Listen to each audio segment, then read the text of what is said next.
Hi, everyone. Welcome back to Heartland Mamas. I'm Heidi Henry, And I'm Marie Briel. talking to you from the edge of the Great Red Divide. Today, we're going to talk about branding And messaging. and why we, as Democrats and progressives, are doing it wrong. We need to fix it.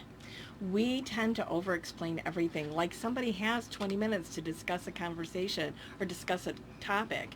I know that's how I am. Murray loves it when I go into a segue. Okay, I love her segues.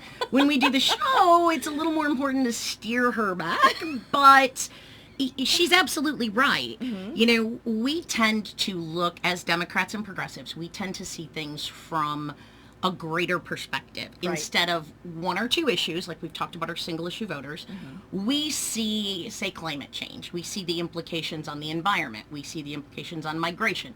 We see the implications financially. So we see all of the reasons why we need to address it. And then you run into somebody like me that'll go into 20 minutes on fish kills. And that's the problem, is Yeah. we aren't narrowing that down and targeting the person we're talking to. Right. So when we're running for office, one of the first things they're going to tell you is you need to have an elevator speech. Yes, you need to be able to say your entire speech with as few words as possible. So we're talking 45 seconds max when you meet someone to introduce yourself. Right. 3 minutes is pretty much all you have when you go to various meetings, organizations, different county Democratic groups. You have about 3 minutes. And then you build off of that for other speeches. And if you've not been seen many speakers, or you haven't seen the same speakers over and over again, when you start to, you know it's their same bit they've been doing for 20 years. And the reason is because, one, because it's simple. Right. Two, because you brand yourself Right. as that, and people know that about you, and that becomes a part of who you are. Right. So we need to do that with our messaging. We need to do that with the issues that are important to us. Right. You know, I used to read a lot of Tony Hillerman. He passed away, so he doesn't, write anymore. But he used to say things or to write something and then take a third of the words out, to say it in as few words as possible. And I think progressivism needs to be condensed down into as few words as possible. If you can say climate change is bad, 4 words, and make it stick, then that's excellent. You get the message out there. And sometimes it's not enough. So Murray was talking about how to deliver a message of climate change using the vernacular of whoever you're talking to. So hypothetically, let's say that you're talking to someone and they happen to be a conservative, right science denier. Okay. You know, typically, as you're talking to them, you see that their beliefs, let's say this person's beliefs align with a lot of those other beliefs that fall into that category, not just science. You know, they're pro-birth, they are anti-migration, anti-immigration.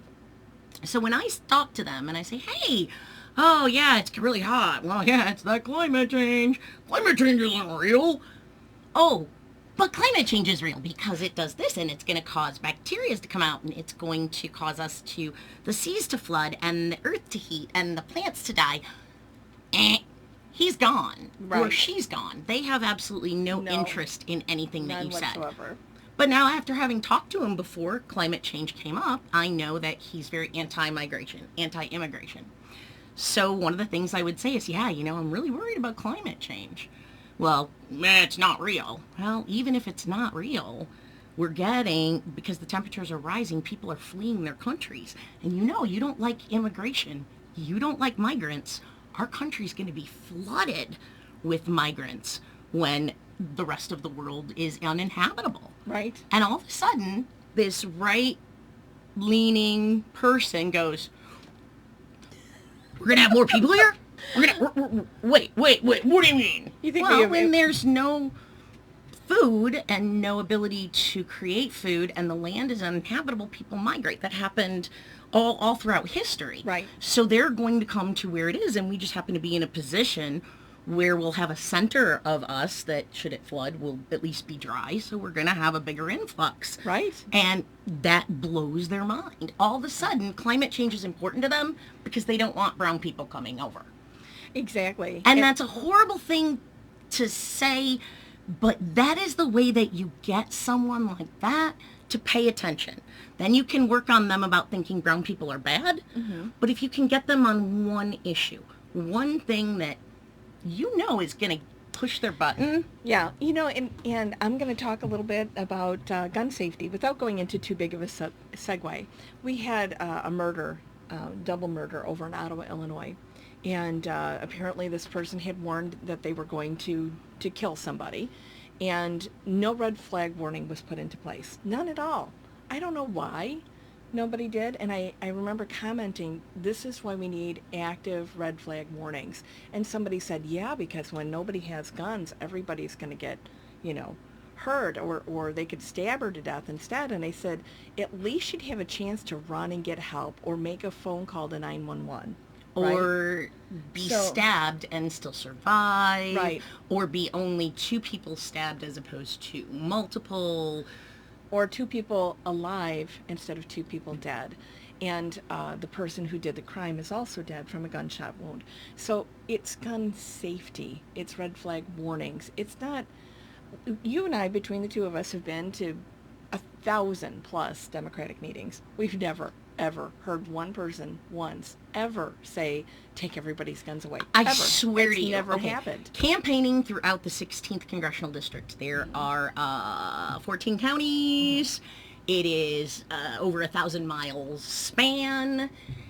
Not once did I hear that. That includes urban areas like Will, Cook,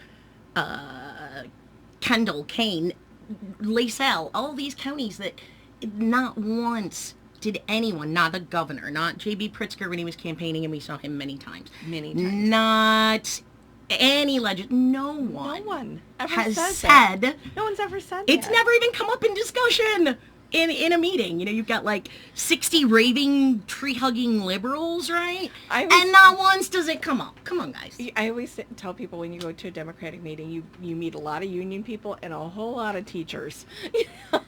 So, nurses. Yeah. Yep. So the point is, Heidi is absolutely right. We are not coming for your guns. And I think that messaging has gone away somewhat. It was real big with Obama. He's coming for your guns. Oh, my God. But it will resurface as we get closer to the presidential election. I'm sure it will. Whether it's Kamala or Elizabeth or, because it'll be one of them.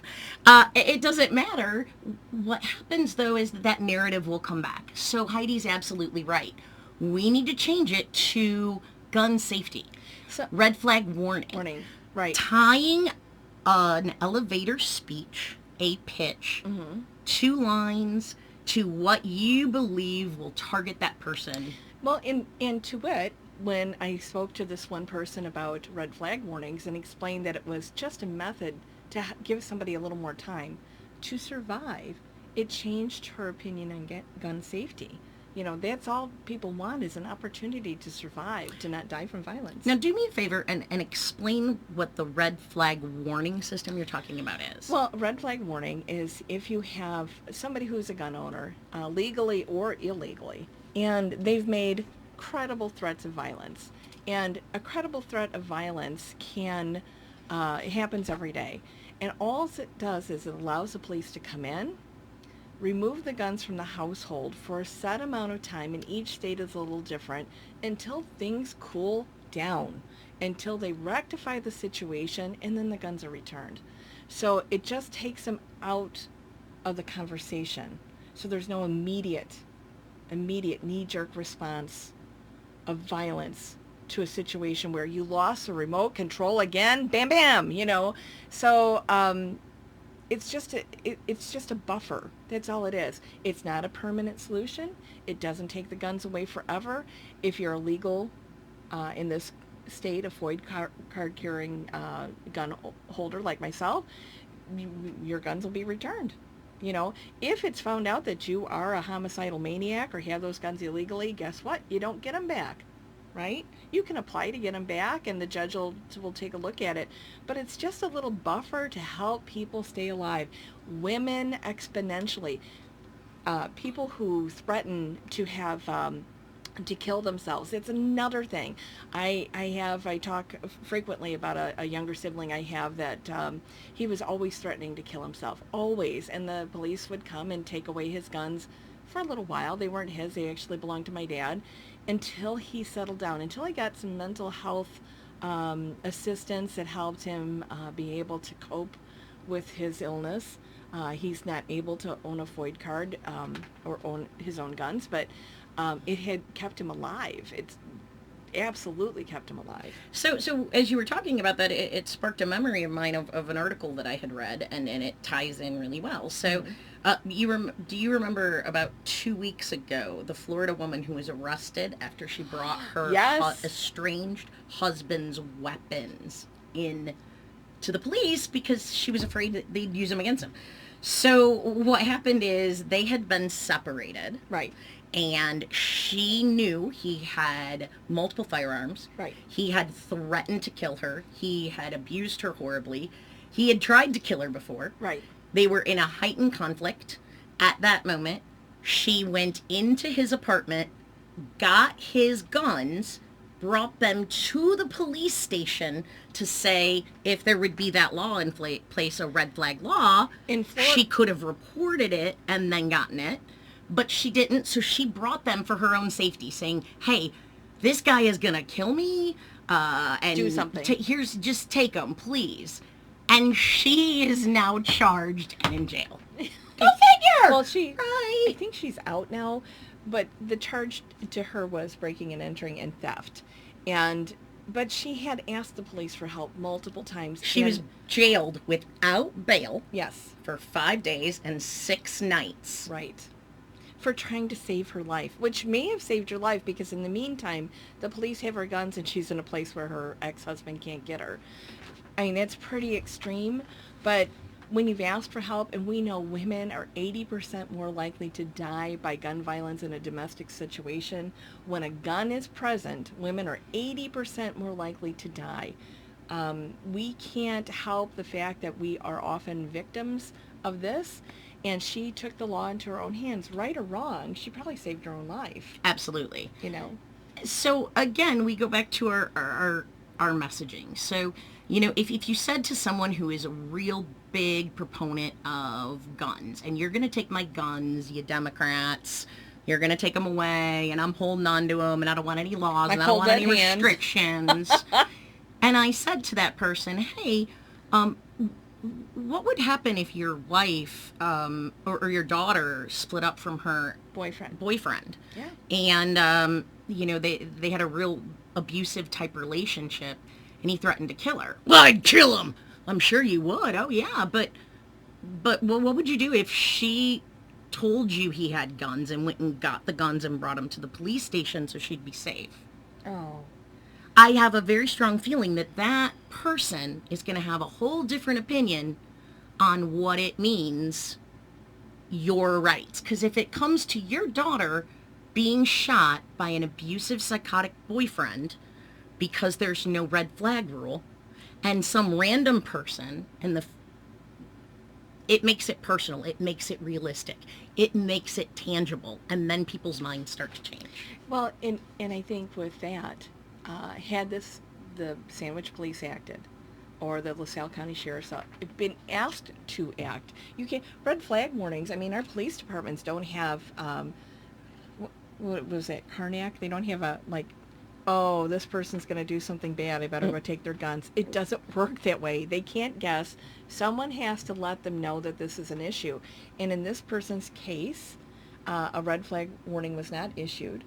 Had it been... But did they know? That's another question. She had an order of protection. Right. But I'm saying, so she had an order of protection, and where did he make this threat? Oh, at their residence in Sandwich. Did she know to report it as a red flag? Did she know about that law? Well, she didn't, and that's the thing. So that's another thing. We didn't know about red flag laws. We don't know that I can say, hey, police, this is what's happening and I'm worried, and they have the ability to do something about it. I'd like to know how many of you knew that was a possibility. And the thing is that It's not wrong. It's not a bad thing. It's not a terrible thing. It's not a violation of the Second Amendment. It is a way to keep people safe. If Adam Lanza's mother, and he's the young man that went into Sandy Hook and murdered all of those kindergartners, murdered them with a weapon of war, murdered them, little bitty babies. If his mother, who was terrified of him, had said to the police, look, I have these weapons because I enjoy target shooting. I'm also a person that enjoys target shooting. If she had gone to them and said, this is a problem, they would have come and taken the guns, or at least assisted her and how to cope with that. Instead, he murdered her and then all those children. Now, I say that I have, am a gun owner. If I thought one of my children were homicidal or suicidal, they'd be out of the house because I would take that initiative. They would be gone. Right now they're broken down so you can't, it takes multiple things to put them together. I have dogs. If you get through the dogs, right. Yeah, me too. I have multiple. Yeah. But so that's what we're talking about is taking the narrative, condensing the narrative, and using the right talking points, ideologies, concerns, using those to our advantage. Right. To be able to turn that, to change that. Well, and another thing that we need to talk about in this is how much of our messaging has been co-opted. Oh my gosh. By the right. So, like we were talking about socialism versus social program. Now, they've even poisoned, Heidi has a really great explanation for the difference between social program and socialism. And I'm gonna go ahead and let her say that after. I just want to say my question about that is that they have still, anything with the word social in it is going to convey and emit those same visceral emotions of the poison. I have to ask even you. Social program. Come on, talk. Okay. Social Security. Yeah, you talk to... Social Security, a social program meant... How many on the right want it gone? So many on the right want it gone. Until you ask them if they're collecting Social Security. And I think that that's a conversation that I've had with several people at their door, about socialized medicine. Here's the thing with that. I was running for a state office. You were running for a federal office.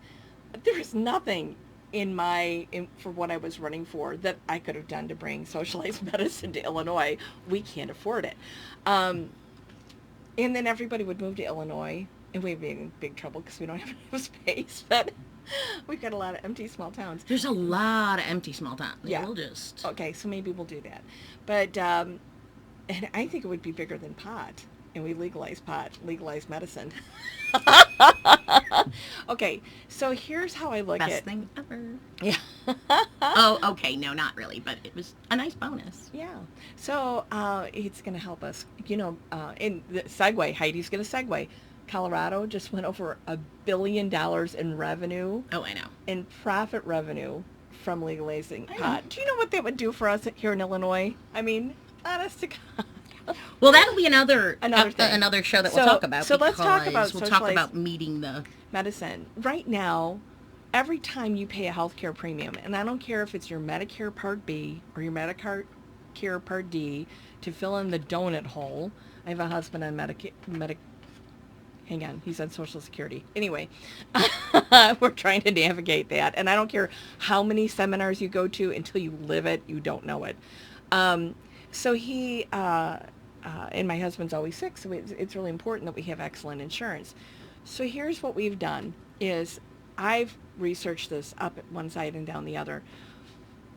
Your insurance company takes about a 29% profit off of your sickness. So every time you go to the doctor, 29% of that cost goes into the pocket of your insurance company. It doesn't go to your doctor. It doesn't go to your health care. It doesn't go to prescription drugs. It goes to profit. So you need to think about taking out the middleman. The insurance company is the middleman. And we all know that whenever there's a middleman, a layer of profit between people and service, that the people lose. And Heidi, you just nailed it on the head. How to talk to those. This would be my recommendation for those people who want to keep their private health insurance, they're on that side. Heidi just nailed it by talking to them and saying, okay, so if you spend $1,000 on healthcare, $290 of those dollars doesn't go to your health care. It doesn't go to the provider. It doesn't go to follow-up care, the nurses, anything. It goes to the insurance company. And it doesn't go to the insurance company for overhead. It goes as profit. Where Medicare operates at a less than 2% operating cost. That saves you 27% right off the top. Okay, well, I love you, but right there we went too far. Oh. When you're talking to the short... You're absolutely right. But as we were talking about, when we're talking to the short attention span, someone who is on the right, someone who is stubborn, what we need to focus on is, can you imagine? Better, don't even use the healthcare example. Just go, what would you do if you got paid $1,000 for work that you did, and no, that's not a good example either. Well, no, you threw $250 out the window. It flips the other way better. I'm sorry, I got a little distracted. I got excited about an analogy, and then I lost my analogy. But Heidi, my point was, before my awesome analogy that disappeared, that was me, is you went into the next step talking about Medicare. Yeah. And Medicare for all, and how it's only 2% overhead. Right there, you shut them down again because you mentioned Medicare. Well, you focus on the money. So we say, wow, can you even believe that 29%, my deductible's $1,000. So would you rather have $1,000 worth of care? Or would you rather have $710 worth of care? For the same amount of money now. And then, but don't mention Medicare, don't mention socialism, don't mention social medicine, don't mention anything. Let them chew on that. Let them think about that. There's an old, years and years and years in land far, far away, I was a salesperson. That's where I started out my universe. And one of the things that the broker that I worked for told me was, whoever speaks first loses. It's incredibly difficult to ask a question or make a statement and be silent. Silence gives you the control. Right. It gives you the power. It gives you a moment for them to think. And I swear to you, when I was doing sales, it was 5 seconds feels like 3 minutes. But it is an incredibly effective tool. Oh, I know. So saying, wow, I'd rather have, $1,000 worth of care than $710. Let it sink in. Don't say anything. Let them say something. Because when they speak first, you've won.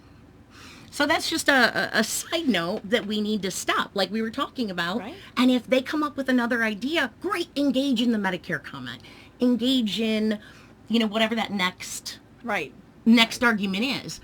But one argument at a time, one that appeals to their inner essence. Right.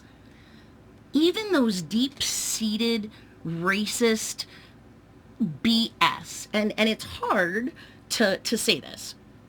There are people out there who are just core racist, and they're those, I have a black friend. And you can go to one of those people, and you know who they are. Y'all know who they are. Y'all have those people in your life that pretend they're not racist, and they only like Trump because of the economic policies. But we all know they're terrified of anybody that isn't as pale as they are. So you've got these folks, right? I'm trying to think. Bill de Blasio talking about his black son. And I liked everything Bill de Blasio said until he said that, and I'm like, oh, don't play that card. Stop it. I think we have to start calling those people out. Not calling them out, but using their own prejudices against them without them knowing. So you've got this person who is, like we said, with the climate change. Yeah. Climate change. You're going to get a whole lot of brown people coming in. Climate change is bad.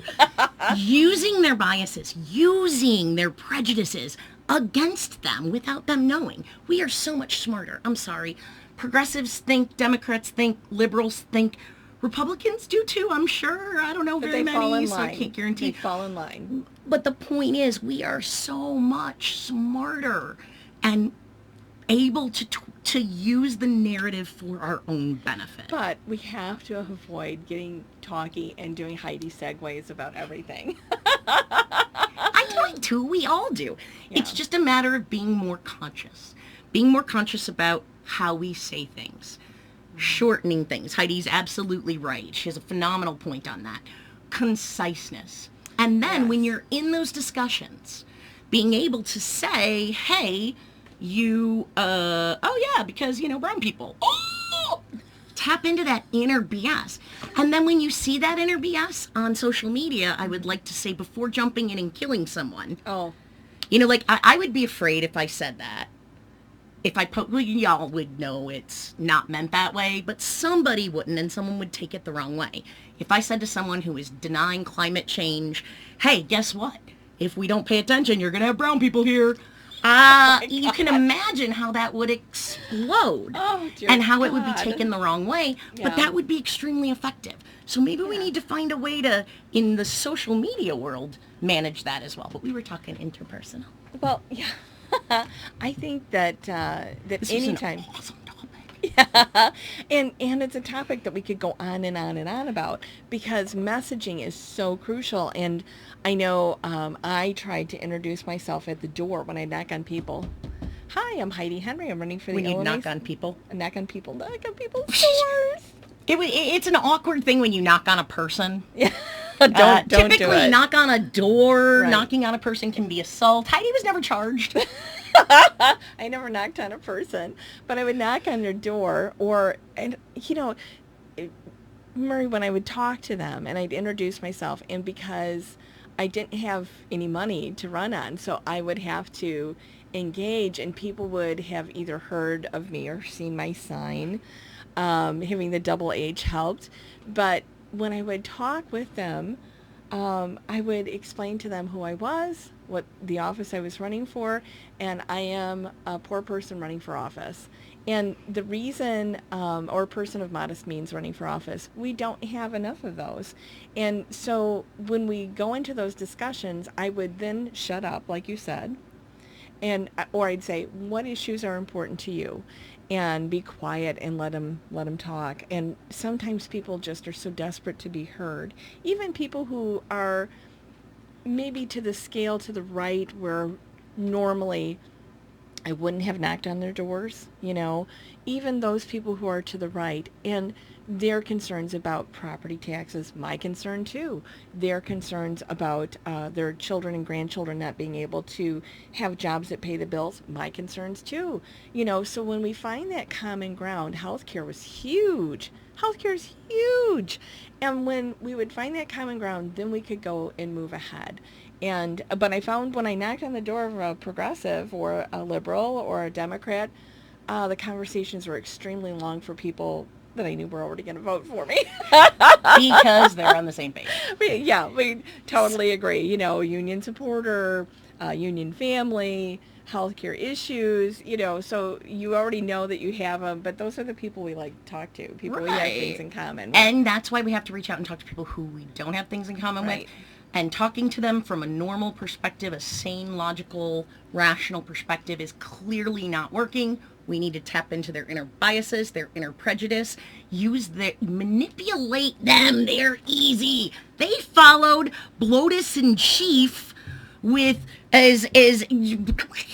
no. They're chattel. Talk about sheeple, talk about chattel, sheeple. We can take this, twist it, and totally mess with their heads and get them to at least not vote for Dum Dum Head. Well, and I think it's really important. Oh my gosh, I just called the president Dum Dum Head. I think it's really important that when we talk to people about social programs, like healthcare and like paved roads and like education and Social Security, that we don't get drawn into the socialism conversation, because socialism and social programs, we aren't talking about programs like Venezuela, where it's equal wealth distribution, bordering on communism. You have to talk to people about income inequality. And I always talk to them about how much their children are making. Are their children or grandchildren able to sustain themselves financially? Are they able to live independently? Are they able to buy a home? Are they driving a car that's newer or one that's always breaking down? Tap into those things. Can they afford shoes for their children? And if their car breaks down, do they have money to repair the car? Without getting long, but just talk to them about... Shorten that about 5 sentences. Well, right. So when I talk tapping to them... Heidi's absolutely right. It's tapping into what's important. So if we're talking about wealth inequality conjures up in the mind of the right giving away stuff to poor lazy people who don't do crap. But when you phrase it like Heidi did, are your grandkids... And then stop, remember? Yeah. He who wins. So it'll be... Right. Are your kids and grandkids like totally financially stable? Stop. Oh, so if something happened, they might be in trouble? I'm always helping them out. That's usually the response I get. Were you better at that time? Or do you think that they're just... lead them, let them talk, and then you win them on those? But we are going to wrap up for today. Mm-hmm. You guys are amazing. Please, we have a request. We love doing this, and it is so much fun. If you want us to come out and visit you, interview you, do a live from you, let us know. You can reach us at Heartland Mamas, MAMAS, @gmail.com, mm-hmm. Facebook, Twitter, Reddit, anywhere you want to go. Share with your friends, please. Have them subscribe to us. And if you absolutely love what we do, a small donation would be huge because it really helps. So, it's helped us add microphones.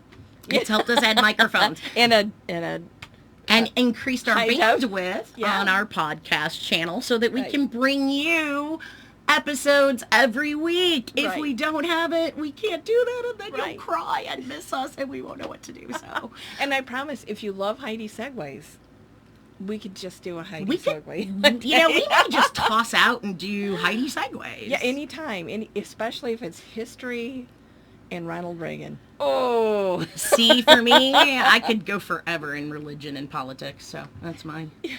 And marijuana. Okay, both. Oh, sorry, cannabis. It's not marijuana anymore. It's cannabis. Okay. All right. Well, thanks a lot, guys. We'll see you on Wednesday, and have an amazing week. We have an amazing week coming up for us, and we're looking forward to sharing it with you. We're going to be in Chicago Friday. So. Ben Jarofsky. Oh, my goodness. Ben Jarofsky Show. What a fantastic guy. He's going to have the Heartland Mamas on, so tune in, and we'll post the link for you. Okay. Take care now.